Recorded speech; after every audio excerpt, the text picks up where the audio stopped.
Good evening and welcome. I am Amarachi Ubani. Tonight, police in Ogun State nabbed the father of a 9-year-old who was chained down for over a month for stealing.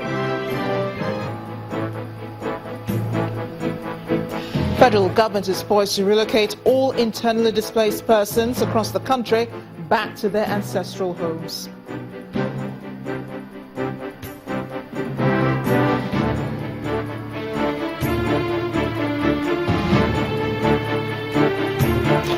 President of the world's governing football body, FIFA, Gianni Infantino, arrives in Nigeria on a 2-day working visit.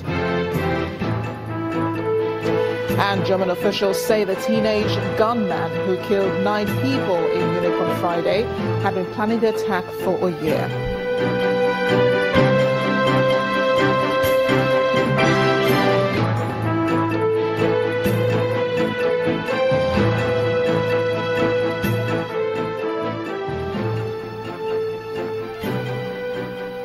Police in Ogun State have arrested a 40-year-old man, Francis Taiwo, for chaining his son, Korede, for over a month at the Celestial Church in Ajibawo Ota, local government area of the state.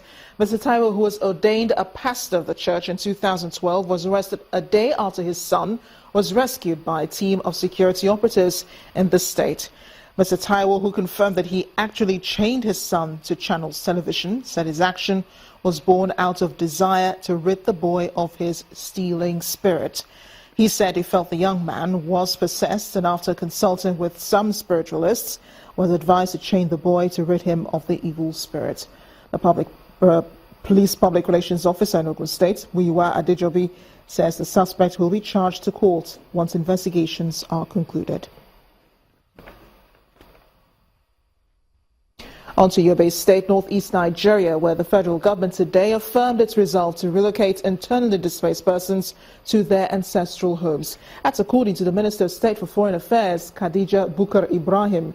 The minister said this in Damaturu, the state capital, when she led the Egyptian ambassador to Nigeria, Mr. Ashraf Salama, to deliver food and other relief items to victims of Boko Haram insurgency. With peace gradually returning to the northeast, one persistent challenge internally displaced persons are battling is a shortage of basic social amenities.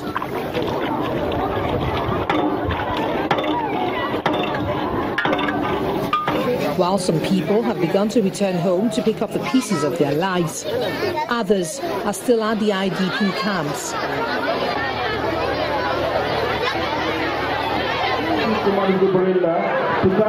This situation has attracted the attention of governments, individuals and foreigners to come to their aid. This time, the Minister of State for Foreign Affairs leads the Egyptian ambassador to Nigeria, Mr. Ashraf Salama, to deliver food supplements and other relief items to victims of the Boko Haram insurgency in Yobe State.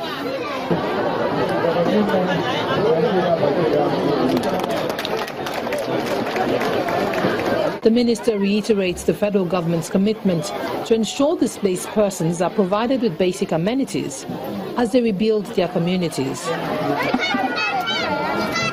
The federal government is working at it. First of all, as you're aware, the infrastructure has to be back in place.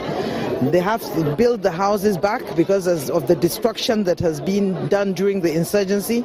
So once their houses are built and all the general amenities like healthcare, their schools and so on and so forth are back, the structures are back in shape, I'm sure these people will be back in their respective homes. I'm extremely happy because really the federal, state and local government has no other priority but to seeing to the plight of the internally displaced persons across Nigeria. The Egyptian ambassador to Nigeria is concerned with the security situation that's submerged the northeast. He wonders why insurgents use religion to pursue their selfish ambitions. The visit today to Yobe State proves our commitment to relieve the suffering of our brothers and sisters. It also shows Egypt's commitment to stand next to Nigeria in its fight against terrorism and extremism, and knows no boundaries, no humanity, and no religion. The United Nations says over 3 million IDPs need help in the northeast, and the quick intervention of relevant authorities will save their lives and end this humanitarian crisis. The Chief of Naval Staff, Vice Admiral Etteh-Ibas, has advised restive youths in the Niger Delta area to explore lawfully recognized channels to make their demands rather than resort into violence. Vice Admiral Etteh-Ibas made this known at the flag-off of Phase 2 of Operation Saraku, an anti-piracy operation in the Niger Delta area. Our correspondent, Amaka Okafor, reports. The Chief of the Naval Staff, Vice Admiral Etteh-Ibas, being received by senior officers of the Nigerian Navy aboard the Nigerian Navy ship Thunder, and then to the Nigerian Navy ship Okabana. Down to the business of the day, the Chief of Training and Operations, Rear Admiral Adeniyi Oshinowo, sets the tone for the event. According to him, the establishment of Operation Saraku in April has not only helped in the reduction of piracy on Nigerian waterways, but has also led to better collaboration between the Nigerian Navy and major players in the Nigerian maritime sector. The attacks have significantly reduced on shipping within the last 3 months. The sensitization and the collaboration with the IOCs and the oil and gas industry practitioners have equally improved. The Chief of the Naval Staff gives a breakdown of the success recorded by the operation in the last 3 months. The first quarter of 2016 saw us recording about 49 attacks. 49. And from the moment Operation Saraku 1 was activated, we had about 7 attempted attacks with 1 successful one. The Chief of Naval Staff also used the opportunity to appeal to militant groups in the Niger Delta to sheath their swords and embrace peaceful means of pressing home their demands. Let me also use this opportunity to advise agitators in the Niger Delta area to utilize the democratic dispensation to seek peaceful resolution and options to press home their demands, rather than the current recourse to violence, which neither benefits them, the agitators, or the nation at large. With the speeches over, Operation Saraku 2 was formally flagged off.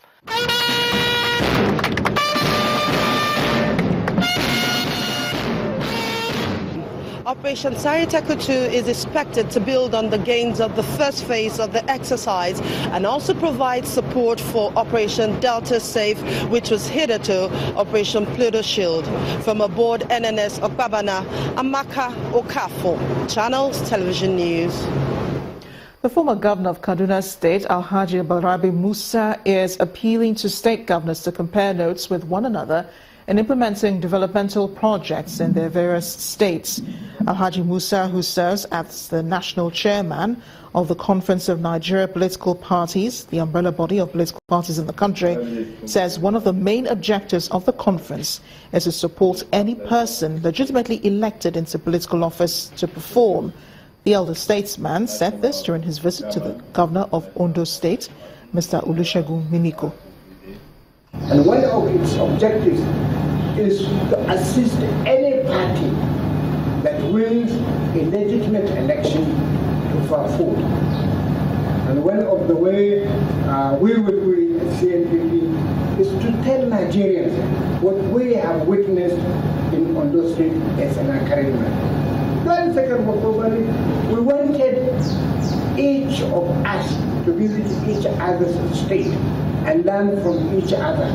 Unfortunately, we could not do that. But now I am advising the existing governors, we have now governors forum, to visit each other's state and learn from each other. And if they do that, the example of some states, particularly Ondo State, will encourage them to perform, because some of them are definitely not performing as much as others. The spotlight has again been beamed on pensioners in the country who are now crying out for help in Lagos State. Our correspondent Loretta Chogo came in contact with these pensioners who live within a school premises in hunger and sickness.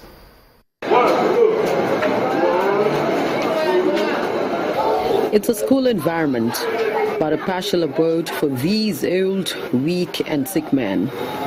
The once agile civil servants may have lost all they gained during their active service in the then Ministry of Works. While some of them have been abandoned by members of their families, they are concerned about how long they'll live in the current harsh economy of the country without their pension and gratuities. Mr. Thomas Amadin, whose last son is his only support out of the 4 he has, weeps for how life has turned against him. After I retired in 2005, so we are asked to come for screening at Awolowo Road. On getting there, he did the screening.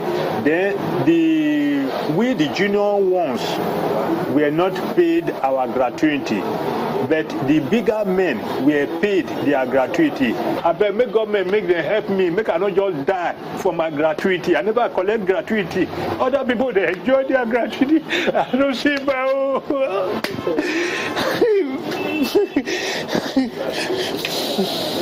The storyline is not totally different for Mr. Kamarudin Olowejeru, Adeyinka Shofumade, and Olasoji Kabiao, who are all blind and diabetic.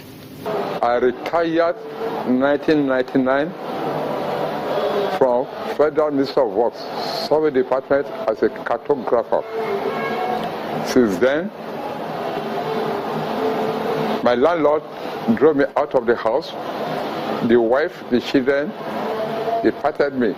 I have not seen them, but I've been staying here. I have no money to buy my drugs. I have no money to buy food. It's only my wife that has been helping me since we have drove out from the house. So we are managing this school. But my wife that is even helping me now is a hairdresser. They've demolished the market where she is working. On condition of anonymity in order not to be sanctioned for allowing them in the school's abandoned classroom, their host tells us how she was drawn to their plight when she found the oldest among them begging on the streets. Because of his gratuity, the man has retired since, according to him, and has not been answered. Maybe if he has been given his money on time, all this problem is encountering may not be there. Please, whoever that is concerned, I don't know, they should answer him on time so that he will have money to take good care of himself. Can there be a solution to the pensioners' plight, especially now that workers' salaries are also being owed for several months by the government? Will help ever get to them in the shortest while? Will they eat the fruit of their labor before nature calls? Many questions begging for answers. Loretta Chogo, Channels Television News. Heartbreaking indeed. In part 2, after the break, the debate continues on whether or not electricity distribution companies should raise tariffs. Do join us again.